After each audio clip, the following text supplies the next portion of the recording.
People are falling victim to a new scam. Yeah, they've paid funds to a contact on WhatsApp who sent a message asking for a cash transfer. Now, the person requesting the funds says they've exceeded their daily limit and urgently need to make a payment. But there's a twist. The message is not really from who you think it is, but from someone who's managed to clone that person's SIM card and got hold of their contacts. Well, joining us now to discuss this is Bryan Turner from World Wide Worx. Bryan, good morning, and thanks for your time this morning. How is this working? How is it that people are falling victim to a scam like this when, you know, we've been made aware of scams for so long, but when you get a message like this from someone you think you know, you kind of think you have to help? Scams are evolving all the time.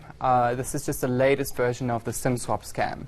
So how this is happening is that a SIM swap is being initiated, WhatsApp is being set up with the new number, and then somehow maymaybe through iCloud or Google Contacts, they're all being messaged from the victim's phone, or from another phone through copied to a new phone, and from there all the contacts are messaged asking for funds. Hopefully someone bites and gives them the funds. How does it work? I mean, when you save contacts on a phone normally, shouldn't they be saving on the phone rather than the SIM card? As the latest smartphones are coming out, so Apple, Google, Samsung, they all save to the cloud now. So when you switch phones, it makes it easier to keep your contacts. That's how they access that, yeah? That's how I'm one of those victims, because on Sunday I got a WhatsApp message purporting to be from one of us, one of our colleagues here on Morning News Today, and it sort of was like very straightforward and truthful, and it came at a time when I expected him to be at work. And then I fell for that, and and then I said, "Oh, okay, you need help." Then they WhatsApped me another number to where I can e-wallet, and the rest, as they say, is history. Scammed.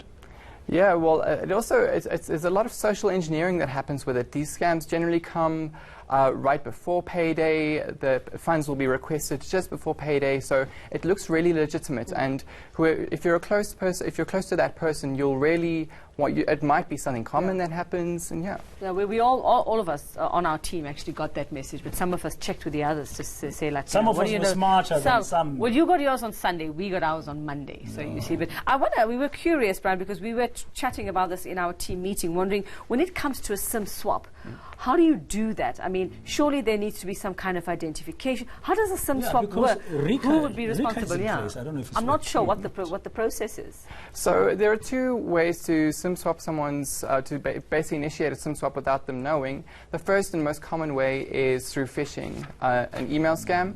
So it'll be, "Hi, I'm from your bank, and I want to say that your FICA documents aren't in place. Please send me a copy of your ID and proof of residence." Those are the two pieces that I'll need to go to my network and say, "Hi, I need to swap my SIM. This is my proof of..." So you just basically can steal someone's identity, is what they're saying. I mean, is there no record? So surely the cell phone operators should have more stringent measures in place to knowing that this happens. Some are better than others, yeah. But I'm also not going to put it down to the cell phone networks. I'm going to put it down to the branches themselves. There's different levels of training in different places. So taking it to Sandton City, there's a lot of high-profile cases that go there. A lot of high-profile numbers conduct business there. And yeah. My experience with this, I think it might help many people, is by the time I phoned my bank, they said to me, because it was an e-wallet, and an e-wallet, somebody standing by an ATM, as soon as that money comes, they take it out. Yeah. However, if you catch this before the money is withdrawn from your account, the recourse the banks can give is to pay back the money. But if that has not been withdrawn, because once it's cash and it's gone, it's gone. So there's very little recourse. You have a small window of opportunity. Well, is there a case against the cell phone provider in that case, if you can identify where the swap was done? It's hard to say, because the thing is, cell phone providers do have record of all of this, but they won't be able to know who did it, because the person who's working at the cell phone store who had done the SIM swap would have known that person as the proof of residence and ID that came in, which would have been the initial owner.